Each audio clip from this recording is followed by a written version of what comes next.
Hey, what's going on, Ram fans? Have my pregame pulse. Rams Jets kicking off at 10 o'clock in the morning, our time in New York. Flying solo this time. My partners, Ian and Paul, both pretty busy. Hey, it's the holidays. I get it. Lots going on. I had a hard time squeezing this in myself. So let's talk about this Rams game. Rams Jets, 10 o'clock, week 16 game. Not as critical as you might think, but still a pretty important game just to keep things rolling for our Los Angeles Rams. Before we get to that, 100 or 200 episodes ago, we talked about Jeff Wilkins, the Rams' great kicker. This episode, talk about another number 14 real quickly. Digging through the archives, I stumbled across this guy. He was a pretty good receiver, Wendell Tucker. Played for the Rams from 1967 to 1970. He was a burner. Came out of South Carolina State, 5'10", 185 pounds. He went undrafted and then joined the Kansas City Chiefs of the American Football League. Spent a year there on, well, they called it the taxi squad back then. And then in 1967, the Rams signed him. Appeared as a punt return specialist in 7 games for the Rams that first year. In 1969, he became the starting flanker opposite of the great Jack Snow. Caught 38 passes for 629 yards and 7 touchdowns, including a 93-yarder against the San Francisco 49ers. I'm starting to like this guy.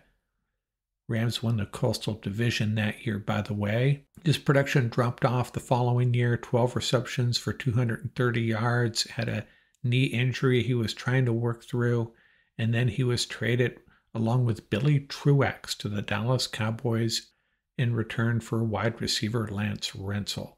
Finished his NFL career, all these stats with the Rams, 57 catches, 983 yards, and 11 touchdowns.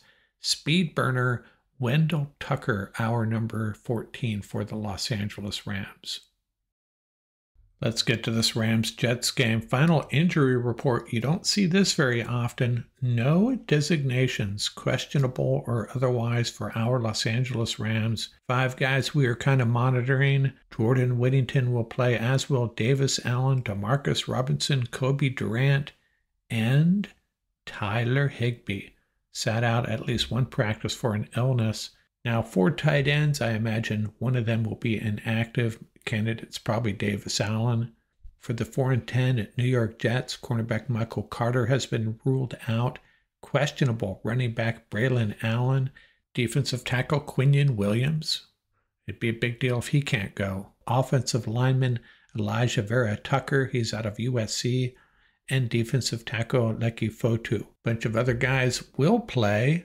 Rookie running back Isaiah Davis, offensive lineman Morgan Moses, linebacker Quincy Williams. He is a key to their defense. He's really good. Offensive lineman Xavier Newman and cornerback DJ Reed. They will all play.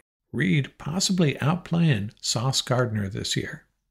Let's check AccuWeather for a report here. Game time, it should be 25 degrees. A wind out of the northwest at 16 miles per hour with gusts to 30 miles per hour. That could be an issue for both quarterbacks.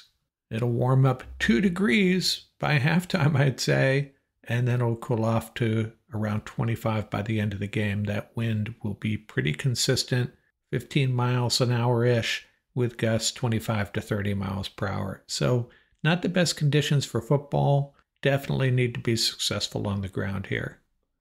I'm going to close things out here with my fearsome 4 things to look for in this game. 4 things that I'm more or less predicting are going to happen. First thing that's going to happen is Tyler Higbee is going to get a touch on the Rams' first possession. They're going to get him the ball early, and that'll be a really emotional moment for our Los Angeles Rams. And you know what? I could be dead wrong. He may not see any action at all. He may not even be active, but I think he will be. And if he is, he's going to get a touch real early in the game. The second thing that I am predicting is there's going to be a handful of turnovers in this game due to the weather we already talked about.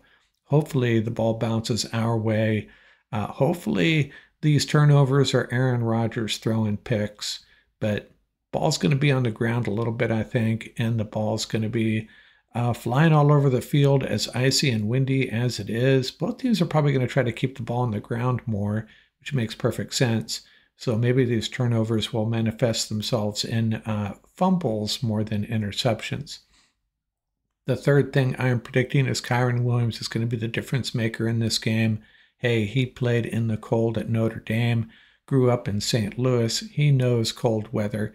This is not going to be a big deal for him, and he is going to crush it. And the fourth thing I am predicting is this game's going to be, it's going to go the Rams' way, but don't expect it to be decided early. I think early in the fourth quarter, the outcome is still going to be in doubt. Rams will pull away and win it, but don't expect it to be a relaxing, fun, easy win for our Rams. How often does that happen anyways, right? Does it ever happen? But Rams win this game, but we'll be on our toes a little bit. It'll be a little stressful early in the fourth quarter before the Rams nail this down. That's my pregame pulse. And hey, wanted to give a shout out to Rutgers on behalf of Paul, just because it's the end of the semester and he has ties to that school. You know, I could give a shout out to probably about 300 schools for that matter, but shout out to Rutgers on Paul's behalf out here from Rams Up.